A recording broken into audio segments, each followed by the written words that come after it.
एक घना और खूबसूरत जंगल था जहाँ सारे पक्षी हिल मिलकर रहते थे। लेकिन इस बार मॉनसून ने कुछ ऐसा रूप दिखाया कि सब सहम गए। कई दिनों से मूसलाधार बारिश हो रही थी, जमीन डूब चुकी थी और अब पानी पेड़ों के घोंसलों तक पहुँचने लगा था। अरे भाई मिट्ठू, ऊपर देखो, पानी तो हमारे घोंसलों को छूने वाला है। अब हमारे अंडे और बच्चे कैसे बचेंगे? ओह, तुम ठीक कह रहे हो कालू। मेरी तोती तो बच्चों को लेकर सुबह से रो रही है। पेड़ की टहनियाँ भी कमजोर हो रही हैं। मिट्ठू जी, कुछ कीजिए। अगर ये पेड़ गिर गया तो हम सब बेघर हो जाएंगे। हमारी सालों की मेहनत पानी में बह जाएगी। मैंने तो तिनका जोड़कर इतना सुंदर घोंसला बनाया था, पर इस तेज धार के आगे तो सब बिखर रहा है। कोई हमारी मदद करो।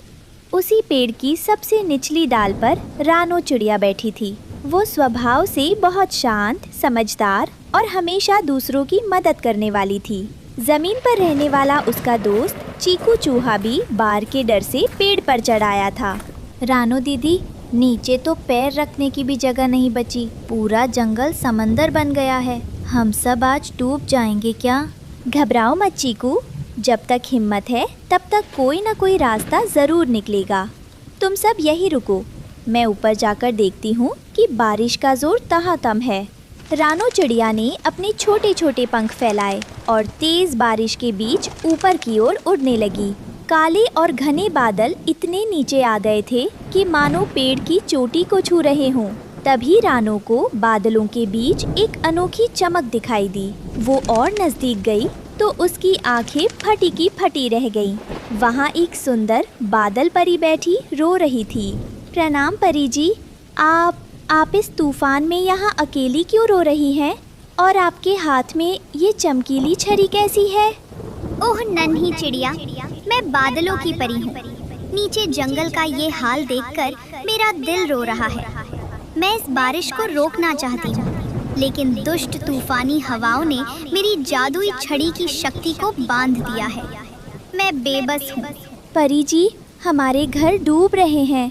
मेरे दोस्त, छोटे छोटे बच्चे सब मुसीबत में हैं। क्या इस छड़ी से किसी भी तरह हमारी जान नहीं बच सकती? कृपया कुछ कीजिए। सुनो रानो, तुम्हारी निस्वार्थ भावना देखकर मैं तुम्हें ये जादुई छड़ी सौंपती हूँ। इसकी मदद से तुम इन नीचे झुकते बादलों को छू सकती हो। ये बादल आम बादल नहीं हैं, ये जादुई हैं। इनसे तुम जो चाहो बना सकती हो। जादुई बादल? क्या मैं इनसे अपने दोस्तों के लिए नया घर बना सकती हूँ? हाँ, जब तुम इस छड़ी से बादलों को छुओगी तो वे रुई की तरह नर्म और वाटरप्रूफ हो जाएंगे। जाओ रानो, अपने जंगल को बचाओ। रानो छड़ी लेकर तुरंत नीचे आई। उसने सूखी लकड़ियाँ इकट्ठा करने के बजाय सीधे बादलों की तरफ उड़ान भरी। उसने अपनी जादुई छड़ी से एक बड़े काले बादल को छुआ। अरे वाह, मुझे किसने छुआ? मुझे तो बहुत गुदगुदी हो रही है। नन्ही चिड़िया, तुम्हें मुझसे क्या चाहिए?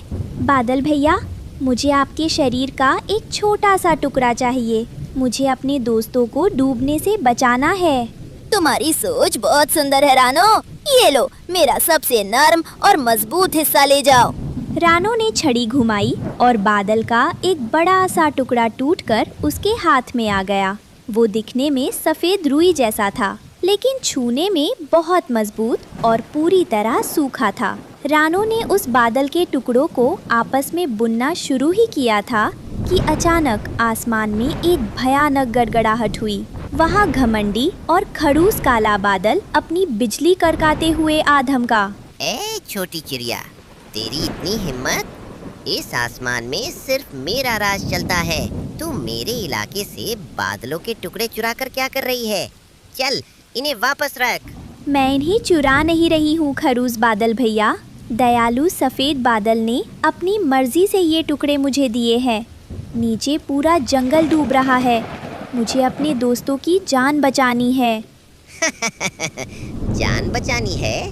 मैं तो इस पूरे जंगल को मटिया मेट करने आया हूँ। जब तक मैं यहाँ हूँ तब तक कोई नहीं बचेगा। मैं इस पानी से सबके घोंसले बहा दूंगा। तू हट यहाँ से, नहीं तो अपनी बिजली से तुझे यहीं भस्म कर दूंगा। आप जितने भी खरूस बन जाए, मैं आपके इस बुरे इरादे को पूरा नहीं होने दूंगी।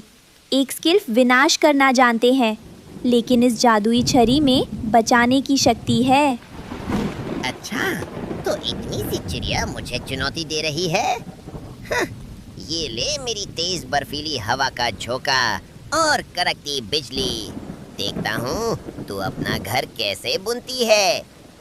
खरूस काले बादल ने जोर से फूंक मारी और बर्फीले तूफान के थपेड़े रानो पर छोड़ दिए।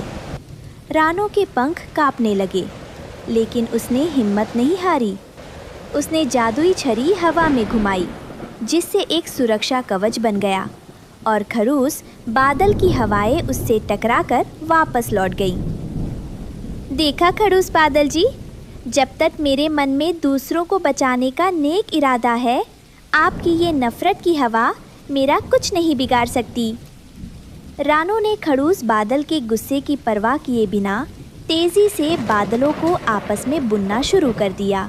रानो ने देखते ही देखते बादलों को बुनकर एक बहुत बड़ा, सुंदर और बुदबुदा बादल घर बना दिया। वो घर पानी की बूंदों को अपने अंदर आने ही नहीं दे रहा था। अचानक एक बहुत बड़ा सैलाब आया। जिस पेड़ पर सारे पक्षी बैठे थे, उसकी जड़ें उखड़ने लगीं। बचाओ, हमारा पेड़ गिर रहा है।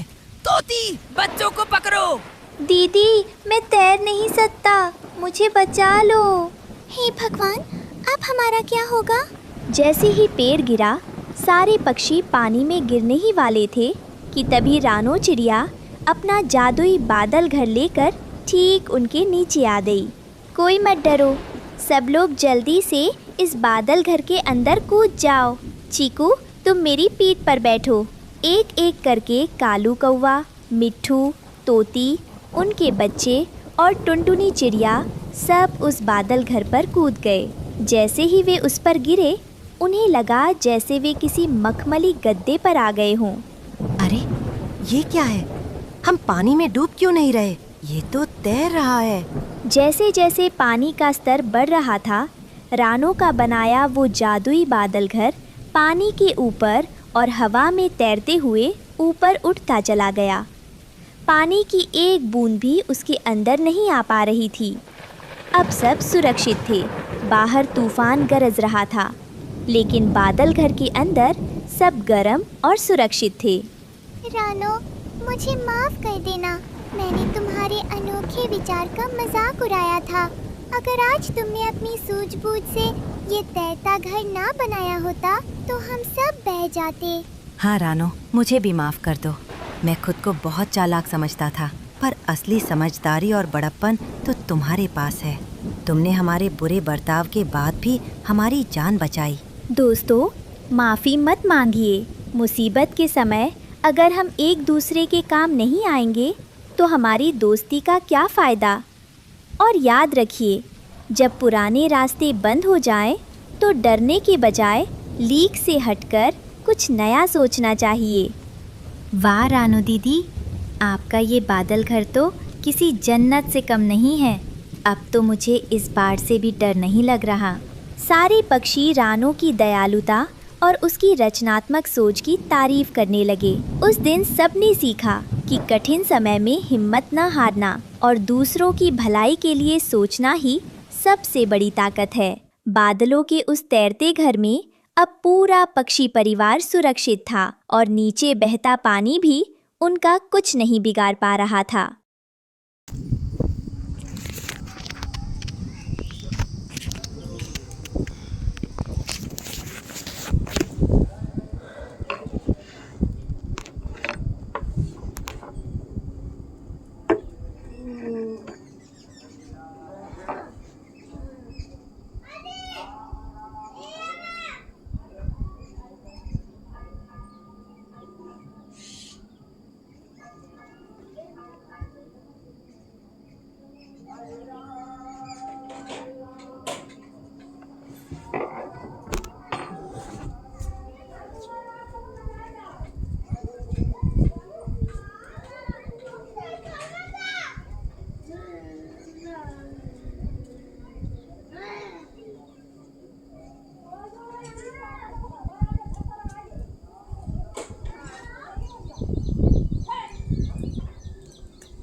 बाबा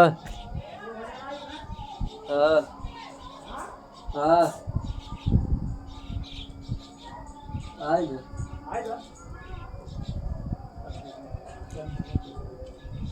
कल